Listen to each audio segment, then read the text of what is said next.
This is the Talkin Bout The Hoosiers podcast, presented by HoosierIllustrated.com.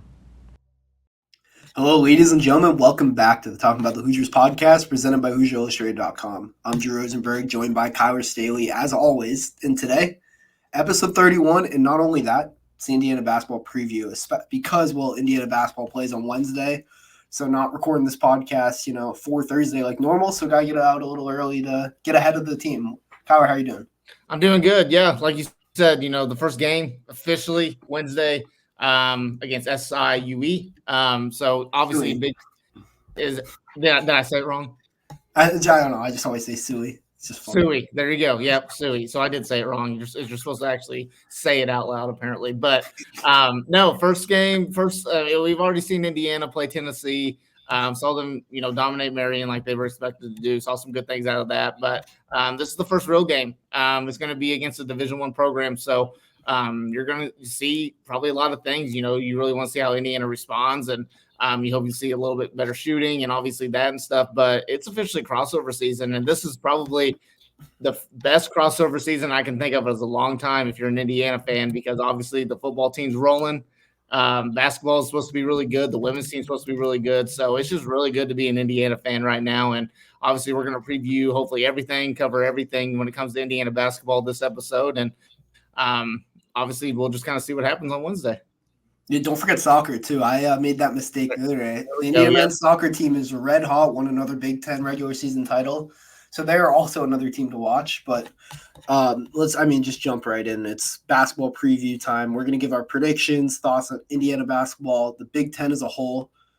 And we're going to also, give our national picks. So let's jump right in. And obviously going to start with Indiana. Kyler, I guess not your outlook for the season, but I guess your expectations, what you want to see from Indiana basketball this year.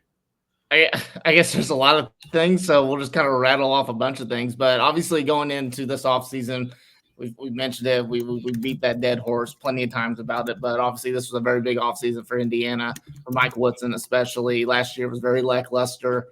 And it just wasn't he just didn't live up to the expectations, obviously, that what Indiana fans wanted to expect from Mike Woodson. The first 2 years, he made the NCAA tournament, had those guys rolling. The second year with Trey Jackson-Davis, the senior year, they were competing for a Big Ten championship and had a really good team. And then they kind of took a step backwards. But I think it was actually a good learning season for Mike Woodson to realize you can't rely on your front court the whole time.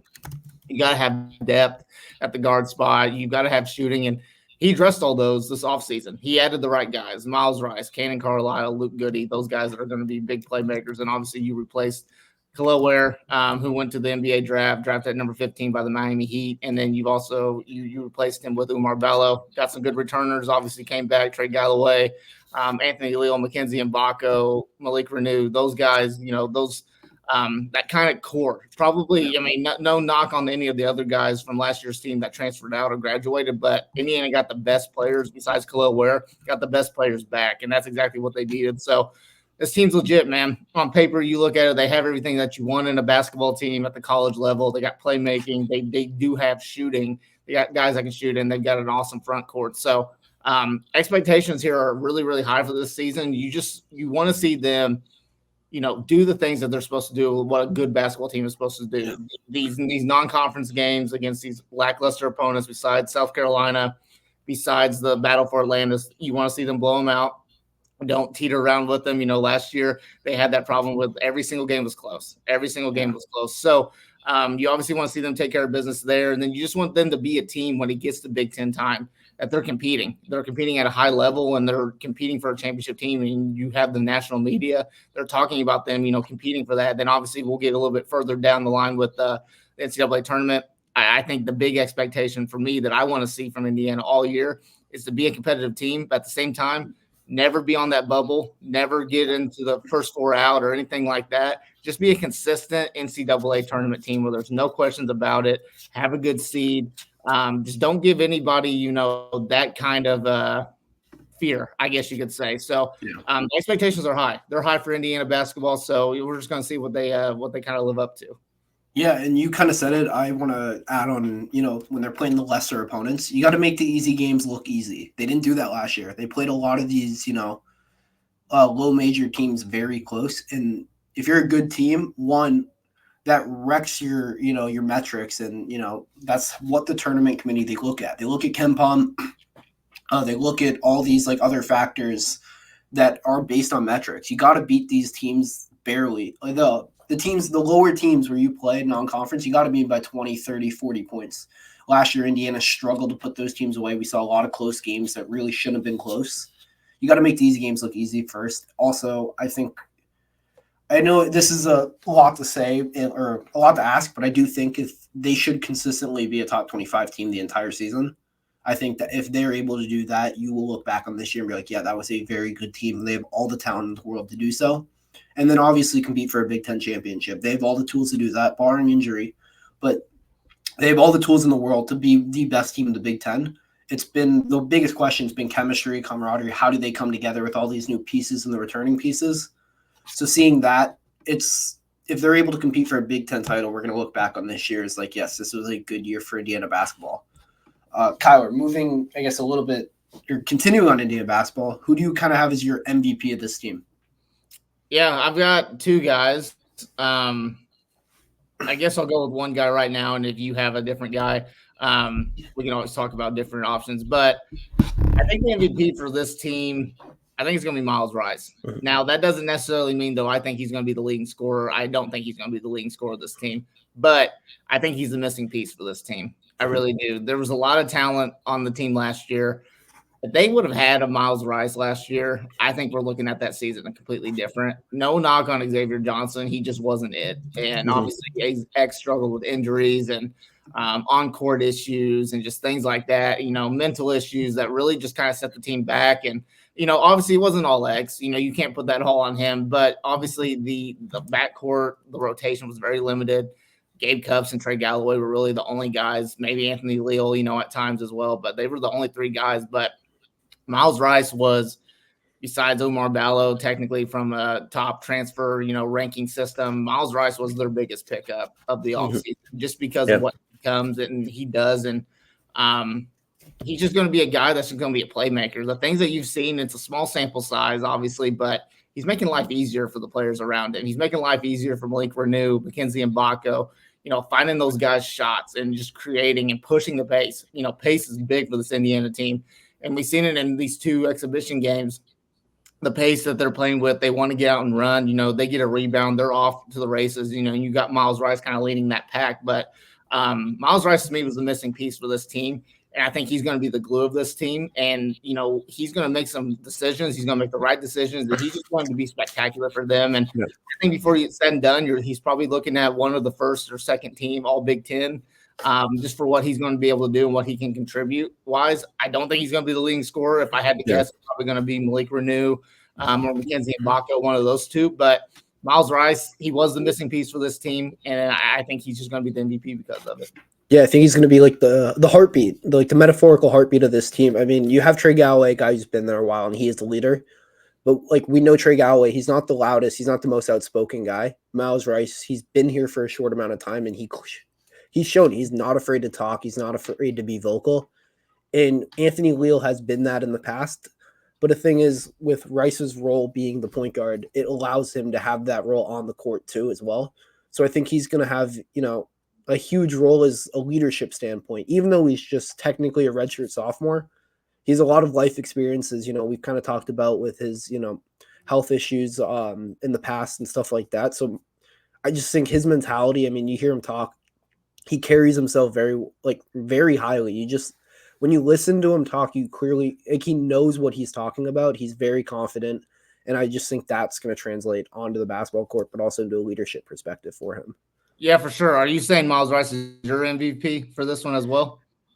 I was debating between him, but I keep going back and forth, but I'm going to go Malik Renew. What I've seen from Renew in the exhibition games, it looks like he's taken that next step is a growth wise. My biggest issues in the past with Malik Renew, the talent's always been there. He's put on the muscle to get that next level and be able to take the beating inside because that's part of his game.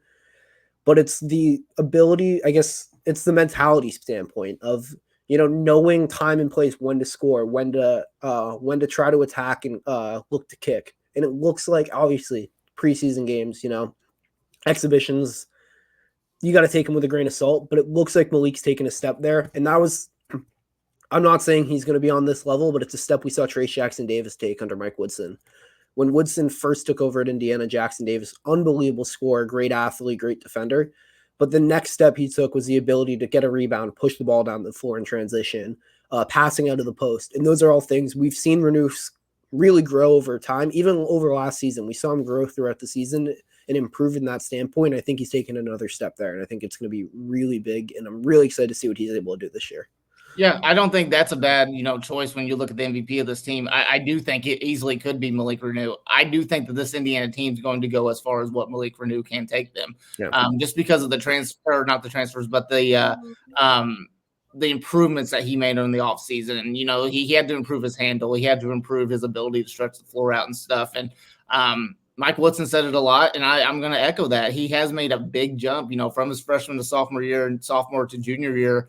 From what things look like, I mean, Malik Renew's becoming a more complete player, and he's becoming a more versatile player, and that's going to help out Indiana tremendously. The big thing for him is just being good and better on defense and being on the floor and not getting of those silly fouls and not letting, the refs take him out of the game and things like that. He's mentally got to be sharp this whole entire time. And I think being honestly paired next to a guy like Oumar Ballo, who's kind of, that calm and that calm senior presence that's been around. He knows what he's doing. He knows what he's good at and stuff. And I do think the Oumar Ballo and Malik Renew pairing is going to work out really well from what I've seen. The spacing's a lot better than it was last year. It's not clogged up in the paint. And you see a lot of the times, most of the times it's Malik Renew, being that kind of passer out of the perimeter, to Oumar Ballo, but Ballo's done the exact same thing too. So it's just big for Malik Renew. And I think he's going to be one of the on-court leaders for this team this year. I think he probably is going to be the leading scorer this year. Last year, you kind of mentioned it a little bit. He was the MVP for a lot of times throughout the season for Indiana last year. But then obviously there were times where Khalil Ware was the MVP, Ray Galloway was the MVP, things like that.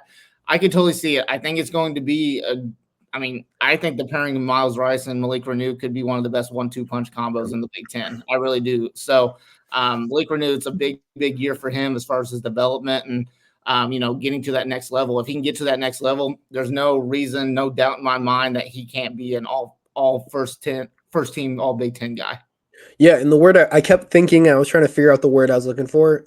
I saw Renew in those exhibition games. He was more assertive with the ball in his hands. Last year, it kind of seemed like he struggled of whether to pass or drive or when to attack, when not to attack. And I mean, you saw there was some games he had a lot of turnovers, and I think that's just growth as a player. It's one of those things over time. The more you play, the more film you watch, the more you're working with coaches, it's going to improve, and it looks like it's improved quite a bit. So I'm really excited to see, I guess, what Renew's able to do with that. Yeah, and I think you mentioned it just now, but him being a lot more served with the ball, I just want to see Malik Renew be a lot quicker with his decision making. Yeah. You compare him to it's kind of hard to compare him to Trace Jackson Davis because they are two completely different type of bigs. But I think in this regard, what made Trace so good was his ability to get the ball, immediately read the double teams coming or something like that and make a play. His footwork is just phenomenal. If you go back and watch Trace Jackson Davis, that dude's so quick on his feet. Malik Renew's kind of a different big in a sense is that he's more of a calm and collected type of big when he's in a post-up action. He wants to fill out everything. I want to see Malik just be a lot more quicker, with the ball. I mean, don't let that double team come. I mean, that double team could be quick enough to get you off guard, and you just got to be smart enough to get the ball out with that. But I just want to see Malik Renew be a lot more quicker on his feet when it comes to those decisions. I think if he does that, that takes his game to a whole nother level, especially if he's the type that he can stretch the floor out. And if he can hit 1 or 2 threes a game, I think that's big for Indiana, and it's going to keep the defense honest. Yeah, and I think when you look at this team, too, with the MVP, I don't think it's going to be a very clear, definitive one guy, just because I think there's so much talent spread out. You could easily – realistically, I could see 5-6 guys average double figures next year. I mean, you look at Miles Rice, Mbako, Oumar Ballo, Renew, all guys who have averaged double figures, Carlisle, too. So realistically, if you could see all 5 guys average double figures, when that happens, there's not going to be one player averaging 20 a game. So if we see 5 guys averaging around, 10 to 14 points a game in that little range, it means Indiana 1 is really dangerous offensively because they have so many different options to go to. So if you want to take away Ballo inside, they're going to let Rice, Carlisle, and the guards kill you. If you want to take away those guys, Renew and Ball are going to kill you inside. So it's one of those things, having that many options, whereas just compared to last year's team, really the only place they're consistently getting scoring from was the front court with Renew and Baco and Khalil Ware. There just wasn't consistent scoring out of the backcourt. And we saw one, I'm just going to shout out one game last year. Trey Galloway had it's like season high against Kansas. When the scoring came from the guard spot, that was one of the best games Indiana played all year. I know they lost that game, but it was still a very good performance against a very good Kansas team. Yeah, absolutely. And honestly, I mean, we're going to get into this X Factor part too, but sticking on the MVP side and everything, there could be times where Trey Galloway is the MVP of this team. There really is. He's probably projected going to be coming off the bench, being that 6-man role, but that's a role that he really flourishes in, and that's a role that we've seen him really excel in. You're going to see a complete Trey Galloway, which is really, really exciting to see. You know, Trey Galloway's improved in different areas of his game. Mm-hmm. He could easily be the MVP of this team for a lot of reasons, especially with the hard work that he puts in on the floor, his motor, the way he defends, and his decision-making. So don't be shocked if you see someone like Trey Galloway as well be this MVP. Yeah, so speaking of, let's just jump in right into the X Factor. Kyle, who's your X Factor? My X Factor is Mackenzie Mbako. Okay. I've got him as kind of my solid X Factor for this team. I do have a sneaky one. If you don't mention him, I do have a sneaky one that I do want to add here shortly. But Mackenzie Mbako, I mean, there's a good chance he may be the leading scorer of this team. I mean, I think he's going to be the playmaker, or he's not going to be the playmaker as like Miles Rice is going to be, but there's going to be a lot of times where you rely on Mackenzie Mbako to be that scorer, especially when it comes to the three-point shooting. You know, that's still a heavy topic. You know, the three-point shooting hasn't been great for Indiana. I think I did the math on it, you know, in the first two exhibition games. I think they only shot 22%.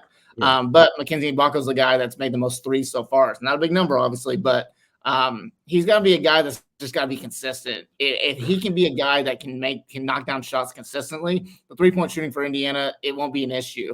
I do see Mike Woodson using him in that kind of Carmelo Anthony type of role. Where they're going to give him the ball and let him kind of go to work and make decisions and things like that. He's grown an extra inch. Like for me when I was standing next to him, you can tell that he has gotten bigger, and that's going to be a major advantage for him in a lot of ways to go up against those small perimeter defenders and, you know, taking guys off the ball and using his size. And, you know, underrated. He's very strong, you know, and I think that's what people kind of forget. He's very strong when he attacks the basket. And I think as long as his defense is better than it was last year, if he's willing to kind of buy in on that system and, you know, be the guy that could just be a true scorer, I want him to be that role to where Mike Woodson's saying, hey, we need a bucket here. We're on a draw right here. We need a bucket. I want him to be the guy to be like, I'm going to go get that bucket real quick. That's what I want to see. And I do think that he's going to be big for Indiana. If he has a big season, I could see him making the first team all Big Ten type of squad, breaking out, going into that lottery, that NBA draft lottery. But to me, I think he is by far my number one X factor for this team. Yeah, and think about it. Last year, we kind of talked about Mackenzie Mbako's freshman year as like a little bit of a disappointment. He was still co-Big Ten freshman of the year. And this summer, I think you and I talked about it. Ant was on the podcast too. We talked about Mackenzie Mbako's next step. I compared him, Carmelo Anthony and Paul Pierce are the two names I brought up. Two guys that weren't the quickest, but used their body, their strength, and footwork to create. And we've seen that a little bit. Mbako, I saw, had a couple one dribble pull-ups against Tennessee, stuff like that to create his own shot because he's tall enough that he can shoot over smaller defenders. And he's big enough that he can use his size and strength to get to where he needs to on the court and get to his spot.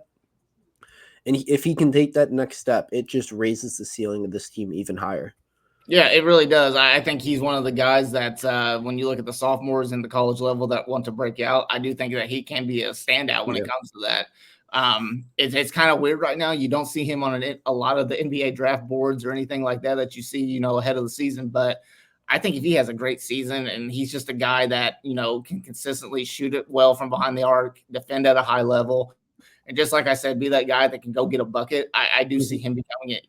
Honestly, I see him becoming an NBA lottery pick in a lot of ways because with his game, as long as he's consistent, there's a whole lot not to like with him, and he is definitely an NBA style of player in a lot of sense. And I think that translates for Indiana this season. I mean, the sky's the limit for this team. Honestly, if Mackenzie Mbako is being that guy, that dude that can go out and just score at will.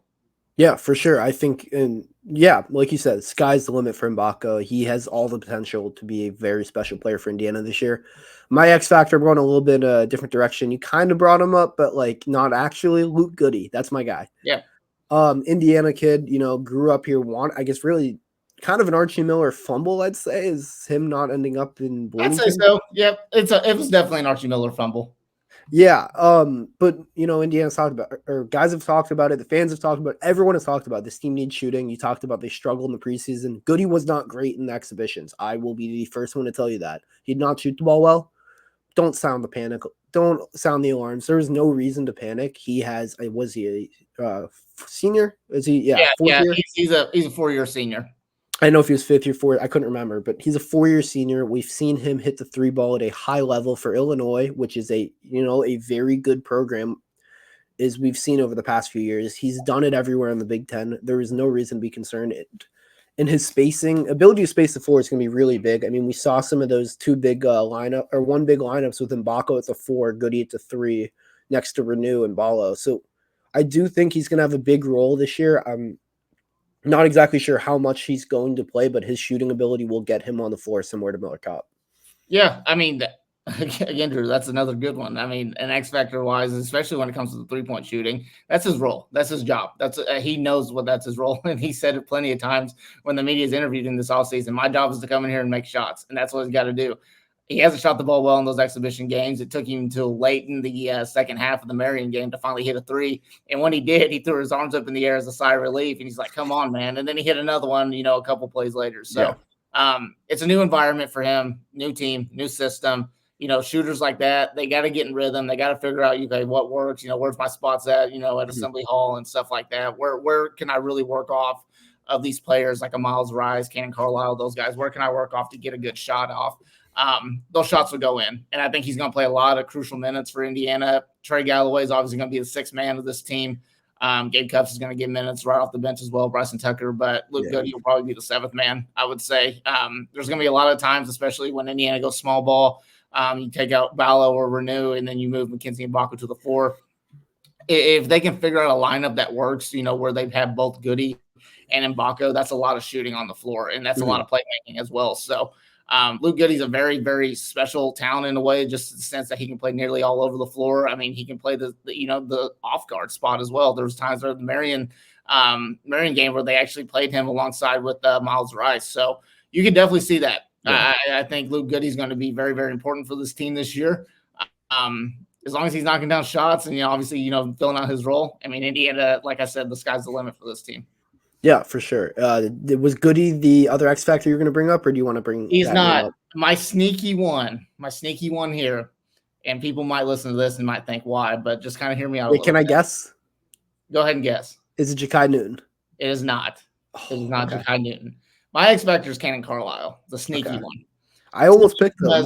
I think he is kind of the unknown of this team right now. He did not have a good showing. I think he only had 5 points in 31 minutes against Tennessee.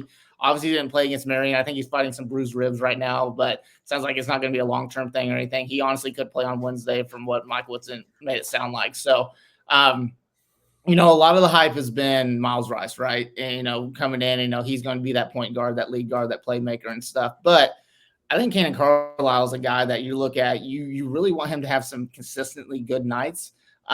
You want him to be able to make shots, behind the arc. McKenzie and Mbako, Luke Goody, as much as we praise them and their 3-point shooting, they do need some help there as well. Whether it be Miles Rice, Trey Galloway, even Malik Renew. But Cannon Carlisle's got to be a guy also that can knock down shots. His 3-point shooting against Tennessee was not very good. He just didn't look comfortable yet. And I think once he does get comfortable and finds his role, again, it's another player, new environment, new system. He's got to learn things. He hasn't played with Miles Rice since they were in high school or somewhere around there. So you got to figure that out. You got to see what works and what doesn't work. But I think he can be a guy that, there'll be times this season where I feel like defenses, the defenders will kind of, forget about Cannon Carlisle. And I think he's going to make a lot of plays. He's an incredibly smart player, incredibly dynamic.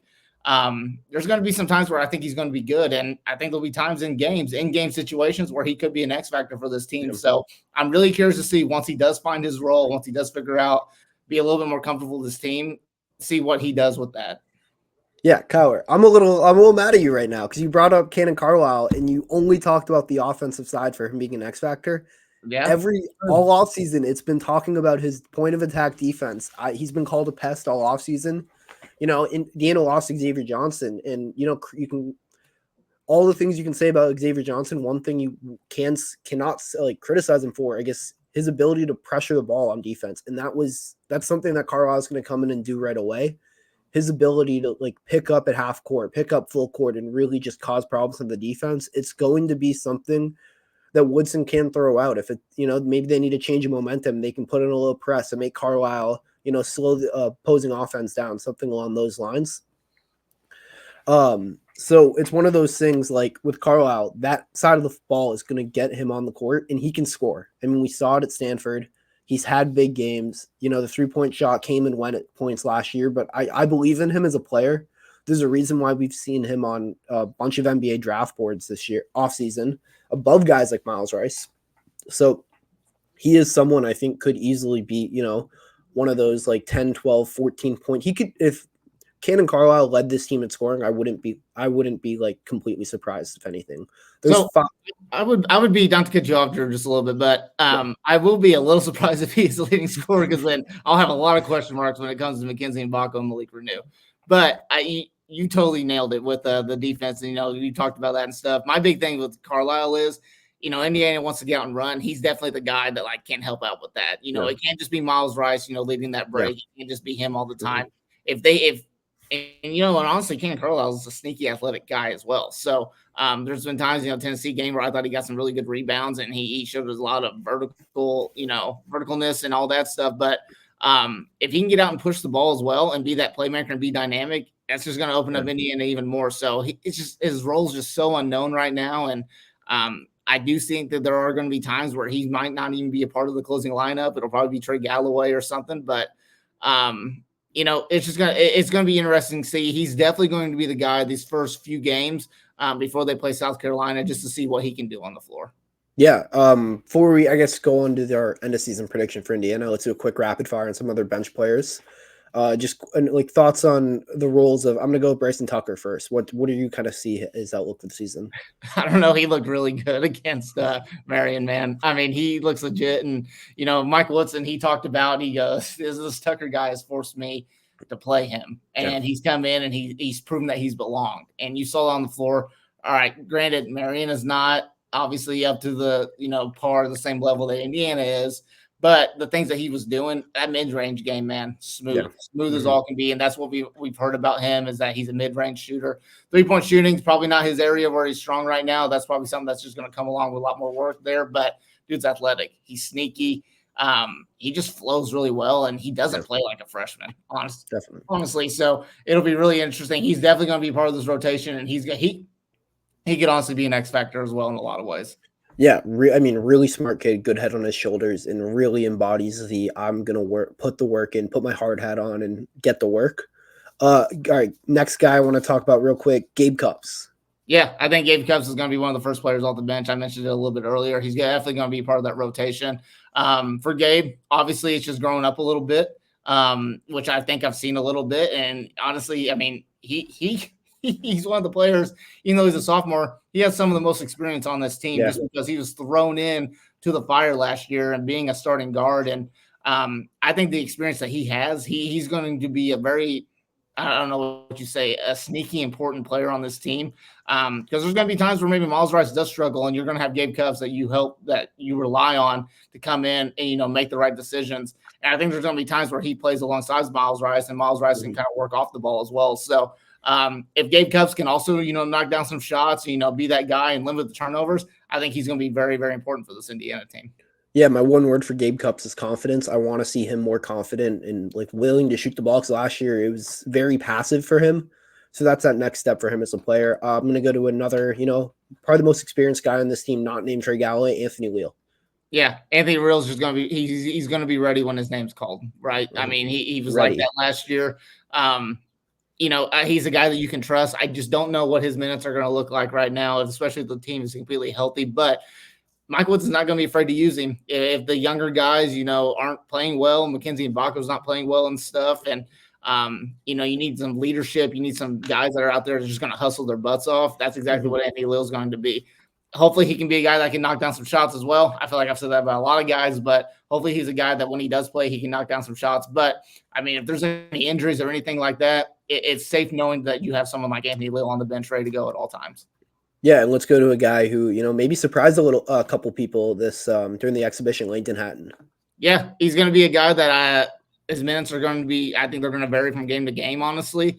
But I think he's a guy that you're comfortable with. If Umar Ballo or Malik Renew get in foul trouble, he's a guy that you're comfortable with throwing in there and just ready to play. He's another guy that's going to work his butt off. A little bit more versatile than I would say the other threes. Maybe not Malik Renew, but definitely a lot more versatile than what Umar Ballo is. So he brings in a different dynamic. But the few times that we've seen him, Hoosier series scrimmage, he really impressed there.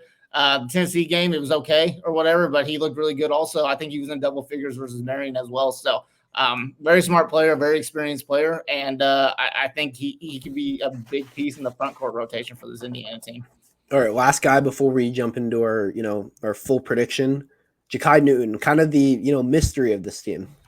Yeah, the best thing that probably happened other than Pat Knight being honored and all the Bob Knight stuff last game, I think the best part about it was you got to finally see Ja'Kai Newton on the floor after 2 years of him not playing organized basketball, injuries that he's fought and everything. So obviously he came in the game, he's definitely not up to full speed right now. He's still trying to find himself, but the fact that he got on the floor and was able to make a play, I mean, he had that one play where he turned into a running back and just bulldozed over two defenders, scored through contact and stuff. That's the stuff that you hopefully see down the road from Ja'Kai Newton. Yeah. I just don't think that there's going to be very many times where you see him on the floor this year. I do think that he is going to still be trying to get fully back healthy, but the fact of the matter is that when he was on the floor and he got some run in and he's able to get up and down and, at pretty much full speed, not obviously he's still a little bit timid in some areas, but as long as he can continue to just get better, rehab a little bit more and just get more healthy, I think next year would be the year that you see Ja'Kai Newton really, really fully break out with this team. Yeah, I mean, he was a high 4-star for a reason. Super talented player, just needs to get healthy. And once he does, he could have a big role. I'm not sure if it'll be this year, but next year he could be a key piece on this team. Kyler, end of season prediction. Where do you see this Indiana team finishing the year? Yeah. Are we just going to talk about Big Ten standings or? How about both? How about where you see them finishing in the Big Ten and then where you see them in the tournament? Oh, I mean, it's going to kind of, because we're going to talk about our Big Ten championship team here. So if you want to give it if they're your Big Ten champion. Well, so here we go. It's a spoiler alert when we get to there. I got Indiana as my Big Ten champion. I really do. I think this is the year that Mike Woodson finally put it together. That the roster that he's got is just talented. And you want to say coaching or anything like that, you want to buy into that nonsense that Mike Woodson's not a good coach. I mean, a lot of times it's Jimmy's and Joe's, not X's and O's. A lot of the times, sometimes you just got to go out there and let your players go to work. And this talent on this team, from top to bottom, I mean, they're just a team that actually can compete, and they're going to give other teams struggles. So I got Indiana finishing, as the Big Ten champion. With that, they're probably going to be, a 1 or 2 seed, maybe a 3 seed, somewhere around there, depending on how valuable the Big Ten is this year. So for me, I think Indiana, I think they are a second weekend NCAA tournament team. I think getting to the Sweet 16 should be the absolute bare minimum goal for this team to get back to that. And just be competing and compete your butts off until the very end and, be a team that's consistently in the top 25 and all that stuff. It's a big year for Mike Woodson. It really is. It's if we have another lackluster season like it was last year, there's probably going to be some talks needed to be had. So I think this team can do it. I think they can be the number 1 team in the Big Ten, and I think they can go on a deep run with the NCAA tournament. Yeah, I keep going back and forth. I want to say Indiana. I do. I'm not going to pick Indiana. I think they'll finish second in the Big Ten. I think they're going to be close. If they win the Big Ten, I won't be shocked at all. I'm going to give my Big Ten championship pick later, but I think you're kind of right in the head. I think they'll be around a 2-3 seed in the tournament, maybe a 4 if things go a little awry. But last year I was I was pretty out on the team. I was, said they'd be an 8 seed at best, 7-8 seed in the tournament. This year, the talent's there. You can see how pieces fit together. All the ability is there for this team to really put it together and work. And I think they should finish as a, high seed in the or finish the season and earn a high seed in the NCAA tournament. So moreover, I guess to the Big Ten, Kyle, you gave your Big Ten champion. That was already next. So I'm going to give mine. If it's not Indiana, which would not be surprised if it's Indiana. I'm going to go a newcomer. I'm going to go UCLA. Okay. I'm really high on Mick Cronin. I think he's a very good coach. I think they had a really bad season last year. They were under 500 after winning 30 games like the last couple of years. Really bad year, but he reloaded, brought back Dylan Andrews. Kobe Johnson came in, Sky Clark, Lazar Stefanovic, Trent Perry, Tyler Bilodeau, like Eric Daly. They have a talented roster, and Mick Cronin he's going to make his presence felt in the Big Ten early. I think when you look at his record, I mean, he's one of the best coaches. There's a reason UCLA hired him. He's has been to a Final Four, 2 Sweet 16s with UCLA in just 4 years. He's a very good coach, and I would not be surprised to see them, come in and win a Big Ten Big Ten championship in their first year in the program. But Indiana is going to be competing. I think Purdue will be up there, and Michigan State is a sleeper pick. I think they're getting a little bit underlooked. Indiana native Xavier Booker, I think he's going to take that next step. Jeremy Fears is back. We kind of talked about him last time. He last year got shot, really tragic situation, but he is, back on the court, healthy, really talented guard. And it's Tom Izzo.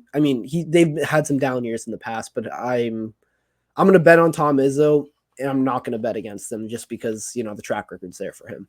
Absolutely. You can also throw in Illinois as well. I don't know if you mentioned them or not. So they're definitely going to be, they might be, in the top 3 as well. So UCLA's not a bad pick. These West Coast teams, and I said this before, obviously, the talk is like how these West Coast teams going to fit into these Big Ten style or whatever. They're going to be forced to have to play, the Big Ten style of basketball and stuff. Well, it could also be said the opposite way too. Yeah. These Big Ten teams are going to be forced to play a Pac-12 style as well.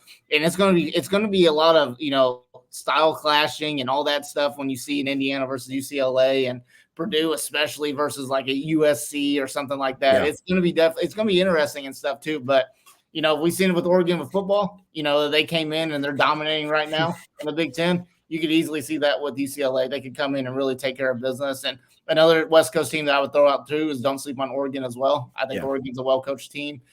We can come in there and cause some damage when it comes to the Big Ten. So I think this Big Ten season, Brandon Ramsey was on our podcast last week, and he said that the Big Ten, should be a lot better than it was last year. Yeah. I really do see that, and I could easily see, up to 10 teams probably make the NCAA tournament out of the conference.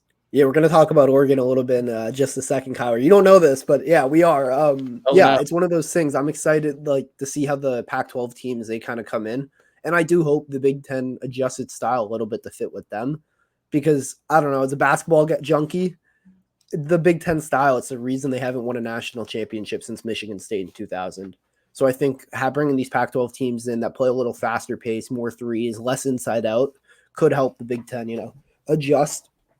But our Big Ten question, Kyler, Big Ten Player of the Year. Who do you got?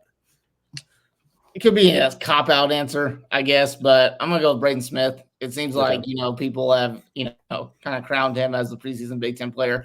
Without Zach Edey, this Purdue team, and I'm actually, as we're recording this, I'm actually watching the Purdue game right now. They're struggling right now to find consistency in the big. The centers right now, Matt Painter's been throwing out a bunch of different bigs.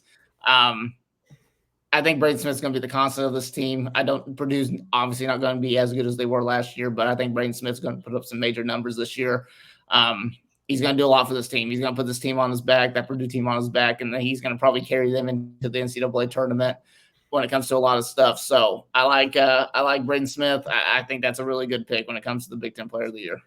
Yeah, I think that's, the easy choice. I think when you look at Indiana, I don't see really a path for anyone on Indiana to win Big Ten Player of the Year, and it's nothing to do with the individual players. It's just I don't see anyone is going to have the numbers because there's so much talent on the roster. It's the balance. It's going to be spread out, and it's going to be one of those things I'd be very surprised if anyone on Indiana averages more than 17 a game.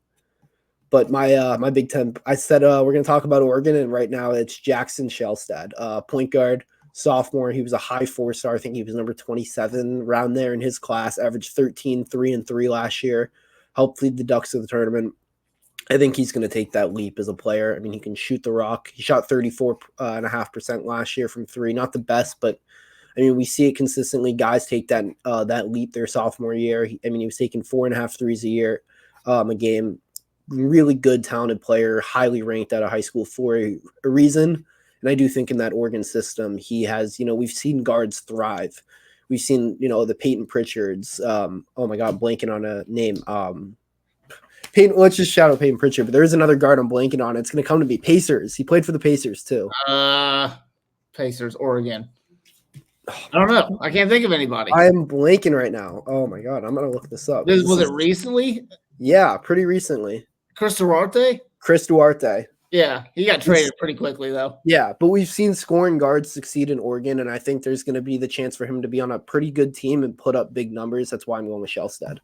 Yeah, I like that pick too. It's definitely going to be a guard-focused league this year, I think, in a lot of ways. So it's going to be fun, honestly, watching Miles Rice go up against those guys as well and see where he compares with them. All right, before we wrap up with our Final Four national champion, Kyler, who do you think's win the Wooden Award this year? I'm going to go with RJ Davis from UNC. I mentioned it's going to be guard heavy in the Big Ten. I think a lot of the top players of the year, in that top tier, I think it's going to be a lot of guards. RJ Davis, he's a stud. He really is, and I think he's going to be big for UNC this year in his final go around. He's going to put up some big numbers. I really is, and he just seems like a typical college guard that really just excels at this level, and I think that's what he's going to do. So I'm going to go with RJ Davis. Yeah, I'm going in a different direction. I don't know how this guy is not the outright favorite. I know we talked about him a little bit before the podcast, but Mark Sears on Alabama. He averaged 21, 4, and 4 last year. I know second team All-American, RJ Davis was first team. Alabama they have the most talented roster in college basketball. They should be the number one team for most of the year, if not the entire season. I don't want to say they're going to go undefeated, but they have that type of talent that if they go undefeated throughout the SEC, it wouldn't be the most absurd thing in the world, despite how talented the SEC is. That's how good Alabama is. And Mark Sears, he's the head of the snake. But I want to give a little sleeper, RJ Davis rival pick, actually, Caleb Love. I saw he was, I think, plus 5,000 on the books. Yeah. So, he's going to put up numbers. He's a very talented player. He has all the ability to put up big numbers, and that's part of winning, being the Win Award. In Arizona, they're consistently a very good team. And in the Big 12, they're going to have some big games. So there will be the chance for Caleb Love to do it on a national stage. Before we move on and we give our Final Fours and champions and whatnot, we got to get Arizona versus North Carolina NCAA tournament. We got to get that. We were robbed of that game last year. I've got to see Caleb Love versus North Carolina. RJ Davis versus Caleb Love. That is a heavyweight matchup. Yeah, I want to see it. I need it. Yeah, there's some we're not talking about it on this podcast. If you're interested, you can look it up yourself. There is some Caleb Love, RJ Davis drama that happened that, makes that matchup even more exciting than just Caleb Love versus UNC. So it's a lot of fun watching that matchup. Is something we should have had last year and was really disappointed not to. But Kyler, your Final Four pick and then your national champion. Yeah, my Final Four, kind of a lame Final Four. Kind of spicy in some areas, but I'm going to go with Kansas, Alabama. I think both of those teams are going to be number one seeds. Either one could be probably the number one overall seed as well. But I'm also going to throw in Baylor. I think they're being slept on just a little bit right now. They're a team that I think is really good, and I think they're coached extremely well. So watch out for them. And I'm going to go with Creighton. And this is going to be my hot take here. I think Creighton wins the Big East, not UConn. So I'm going to go with Creighton, Baylor, Bama, and Kansas. And then my national champion, I'm going with Kansas. I think they got the best roster. It was tough between Bama and Kansas, but I'm going to go with Kansas. I think it's been, I wouldn't say long overdue, but it's been a little bit since they, haven't held up, the trophy and all that stuff. So I think they got the team to do it. It's kind of an annoying pick. I know people ain't going to like it, but I like Kansas. I think they got a really good team this year. Kyler, what do you mean it's been a while? They won the Natty less than, was it 3 years ago? I think that's a while for them. That's a while for them. Okay, my Final Four pick, no Kansas. I have UConn. Indiana fans are going to hate that, but until Dan Hurley proves otherwise, his team is just ready every year when the tournament comes around, and that's when they're playing their best basketball. I think they're going to make obviously Liam McNeely, but brought back Alex Caravan, Samson Johnson, great player, Ada Mahaney. They have a lot of talent on that roster. I think they're going to go. I do think they make the Final Four. Houston, it's a team I've bet on to go to the Final Four quite a bit, and they've disappointed me. I do think last year they probably would have either went to the national title. I honestly think they probably would have they would have been a Final Four team last year if Jamal Shed doesn't get hurt. That's a take I will stand by. They were winning when he goes down. He's their best player against Duke. I think they should have won that game, and I think Jamal Shed's injury kind of took, the wind out of their sails. But they bring back LJ Cryer, who was at Baylor, great player. Juwan Roberts in his fifth season. They have a lot of talent. Kelvin Sampson is a really good coach, and I know they haven't done it yet, but I do think they have the ability. And then Alabama's my third team. I think they have the most talented roster in college basketball. I said it. Mark Sears, Grant Nelson, Chris Youngblood. IU fans remember, we know Cliff Amourier from Rutgers, Aiden Holloway from Auburn. Aiden Holloway's your third guard. LeBaron Fallon. They have freshmen. They have talented. The talent is unbelievable. If you want to look at Alabama's roster, it's honestly laughable because they have about 10 guys that could start at most high major programs. And it's one of the biggest jokes in college basketball, what Nate Oates has done, and they're just stacked top to bottom. And then Iowa State's my fourth team. I think I just really like, they brought back a lot of talent. I think they're going to be very good. Keyshawn Gilbert, Tameen Lipsey. I really excited to see them. They're kind of my sleeper pick. And then my natty pick is Bama. It's boring. I know, but I just think the talent, it's one of those things. If you have so much talent, I just don't see a way, to bet against that type of talent.